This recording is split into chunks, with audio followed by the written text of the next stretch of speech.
Shalom Ouvracha. Ensemble, aujourd'hui, on va apprendre quelque chose de très fort. Pour nous, pour nos enfants, pour nos amis, pour tout le monde. La paracha, elle dit, voilà, les voyages des bénis Israël. Et ils sont partis de Sukkot, les départs des bénis Israël. Ils sont partis de Sukkot, ils sont arrivés à Étam. Ils ont campé à Étam. Et après, ils sont sortis de Étam. Et après, ils sont restés à pied. Ils ont campé à Réhout. On parle maintenant, la Torah, elle va parler de 42 départs. 42 départs du peuple d'Israël dans le désert. Mais j'ai pas compris. La Torah, c'est pas un livre d'histoire. Il y a plein de choses que la Torah ne nous raconte pas. Quand on parle du don de la Torah, qui est la chose la plus importante de tout, il y a 14 versets.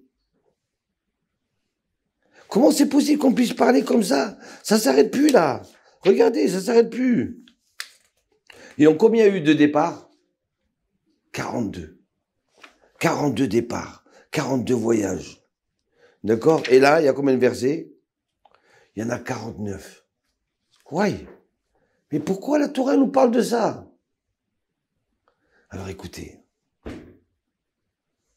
42, il faut apprendre une chose. La vie, c'est un voyage. C'est un grand voyage, la vie. D'accord? Alors, la Torah, là, elle nous parle de tous ces départs, tous ces voyages. Des moments où on a fauté, des moments où on a reçu la Torah, des moments où c'était bon, des moments où c'était pas bon.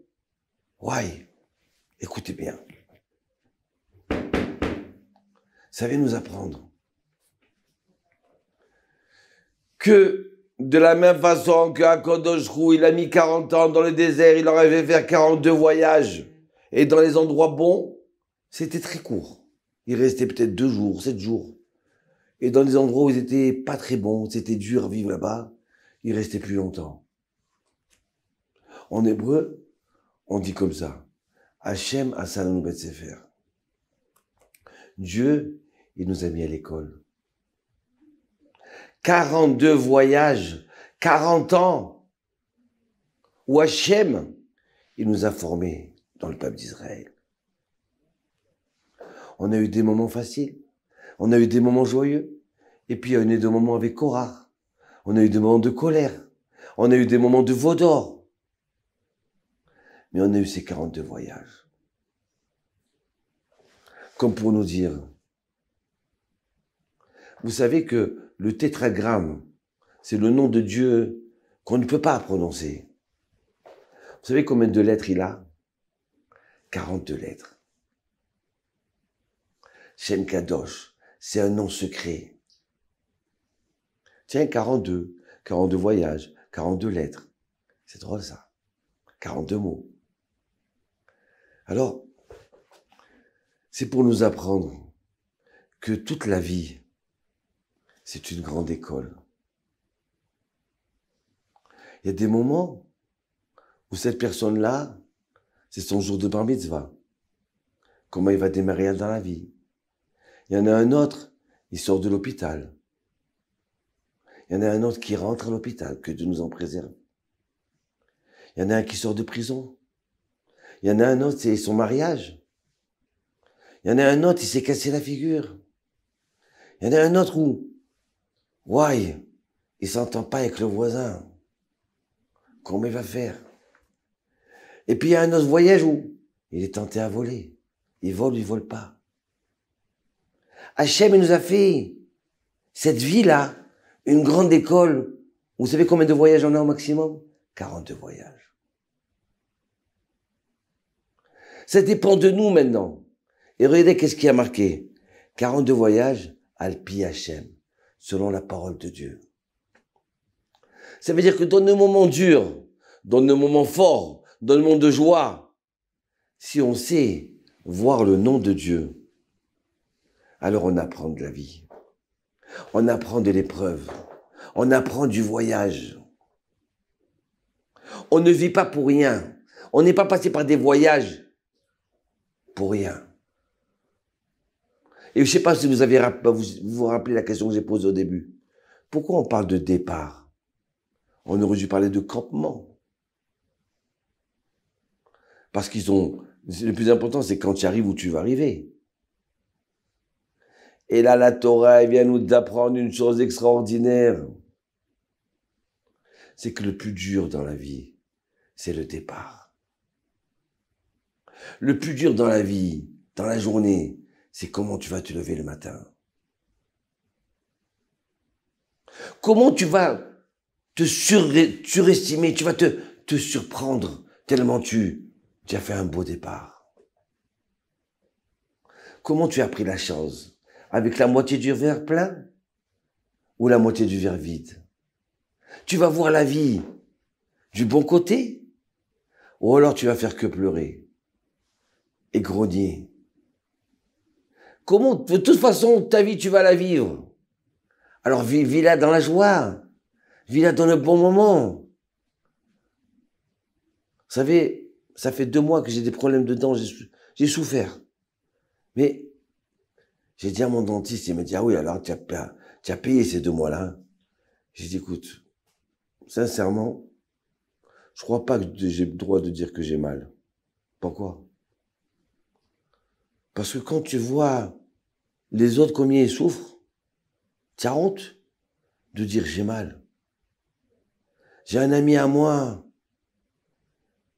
qui s'est cassé les jambes, il s'est coupé les tendons autour de la rotule. Il a maintenant plusieurs mois, opération et maintenant rééducation. Il peut pas marcher maintenant. Moi, je vais me plaindre. Moi, alors que lui, c'était un coureur, c'était quelqu'un de vivant, et il sera vivant si Dieu veut. Moi, je vais me plaindre. Mais j'ai honte de dire j'ai mal. Comment tu le prends, ton départ? Est-ce que le matin, tu vas te lever, tu dis, allez, mon dernier, allez, je suis content, j'ouvre les yeux. Ah, je suis content, mon Dieu, maintenant oh là là, rends-toi compte, je suis pas paralysé. Ou là, je veux dire, oh mince, encore une journée à faire. Aïe, moi, je dors encore 5 minutes. Aïe, j'ai pas de chance, hein. J'aurais voulu dormir comme les autres. Mais la vie, c'est pas une maison de retraite. Moi, je pensais que quand les gens ils allaient à l'hôtel, eh ben là, il m'a dit, tu sais, viens, on fait une course ensemble. Lui, on va faire un terrain, jouer au tennis. J'ai dit, mais je suis venu à l'hôtel pour me reposer. On va encore faire des concours. Mais il m'a dit, mais si tu restes un mois à l'hôtel sans rien faire, mais ça va être monotone. Donc on fait le compte. Les gens, leur vraie joie, c'est quoi? C'est quand ils arrivent à surmonter leurs problèmes. Quand ils arrivent à se surpasser. Quand ils arrivent à faire un bon départ. Vous comprenez? Alors chacun il a ses épreuves dans la vie. Chacun il a son voyage. Mais si tu comprends que ça fait partie de ton parcours du combattant, tu dois le gagner. Ah, d'accord. Ça fait partie du jeu. Ça fait partie du jeu de la vie qu'Hachem nous a donné. Ah, d'accord. Écoutez cette histoire. Et là, je termine. Alors, vous savez qu'on a une école à Roma. Grâce à Dieu, aujourd'hui, 100 élèves. Ça double et ça augmente d'une façon extraordinaire. Mais là, le directeur, il me dira, ils ont vendu la villa où on était. Ils l'ont vendu et on n'a pas où aller. Et à la mairie, ils nous ont dit, vous inquiétez pas, vous inquiétez pas. Et maintenant, on est à un mois de reprendre, au mois de Elul, on va dire 2 mois, un mois et demi, même pas un mois et demi. On va reprendre l'école. C'est-à-dire, on va partir en vacances dans 1 semaine, 10 jours, et 3 semaines après, on reprend l'école. Et on n'a pas où aller. Qu'est-ce que je vais dire aux parents? Alors, je lui dis, écoute, il y en a 2 solutions. Premièrement, on doit prier. Parce que sinon, on ne prie pas, alors qui c'est qui va prier? On doit prier à Hachem qui nous trouve une solution. Et en plus, c'est ses enfants. Sinon, quand c'est Rabat, c'est des petits qui étudient la Torah. Il n'y a pas à s'inquiéter, mais fais des efforts. Alors, il me revient, le directeur, hier, il me dit, écoute, j'ai pas trouvé. j'ai pas trouvé, j'ai très peur, j'ai mal au ventre. Comment on va se retrouver là, le Rosh Chodesh Elul, le 28 août, je crois que c'est Rosh Chodesh Elul. Comment je vais être? Comment je vais faire? Et là, aujourd'hui, il m'appelle et me dit, écoute, le patron, pas le patron, le propriétaire, ils ont vendu le cottage, cette villa. Et le propriétaire, il a acheté cette maison parce qu'il a une famille et il voulait quelque chose de grand. Donc, on reçoit une lettre la semaine dernière. Donc, veuillez quitter, là, cette semaine, les locaux. Parce qu'on doit faire des travaux, on doit rentrer. Comment on va faire? Comment on va faire? Le directeur, comme ça, il s'angoisse. Et voilà qu'aujourd'hui, le propriétaire, il appelle, il dit, écoutez, je dois venir pour voir l'endroit, pour voir comment ça se passe, pour faire des travaux, parce qu'on doit rentrer dans un mois, on doit rentrer d'urgence. J'ai vendu le mien, je dois rentrer. Et là, à peine il rentre, il voit les enfants en train d'étudier. Il voit les enfants qui se lèvent devant lui. Il voit les enfants qui lui chantent. Waouh! Il a vu ça. Il s'est mis à pleurer. Il a commencé à mesurer les pièces. Et puis il se tourne vers le directeur et dit, mais non. Mais qu'est-ce que je fais là? D'un côté, je vois des enfants qui étudient la Torah, des gens purs. C'est notre Rabbi Shimon Bar Yochai de demain. C'est notre Rav Yosef. C'est peut-être le prochain Rabbi, ces trucs. Comment je vais les faire partir? Mais de l'autre côté, où je vais aller, moi? Et qu'est-ce que je vais dire à ma femme? Vous savez quoi? Il est revenu dans l'après-midi, il a acheté des glaces à tous les enfants. Il a dit au directeur, écoute-moi bien, écoute-moi bien. Il n'est pas question que vous quittez ici. Vous restez là. Moi, où je vais, je ne sais pas où je vais. Je ne sais pas. Mais je sais que mon épreuve, je l'ai gagnée. Ma femme est d'accord avec moi. Même s'il faut qu'on loue dans un hôtel, où on a trouvé pour le moment un petit appartement de 2 pièces. Ben, je mettrai mes affaires dans le garde-manger. Je mettrai mes affaires dans le garde-manger, puis j'habiterai dans 2 pièces. Mais j'entendrai de loin les paroles. Az Yashir Moshe, où venait Israël des enfants. Tu comprends? J'ai gagné mon voyage. J'ai gagné mon parcours. Allez rester, je t'en supplie. J'ai besoin de vous. Alors voilà. Chacun dans sa vie, il a ses 42 voyages. Des hauts et des bas.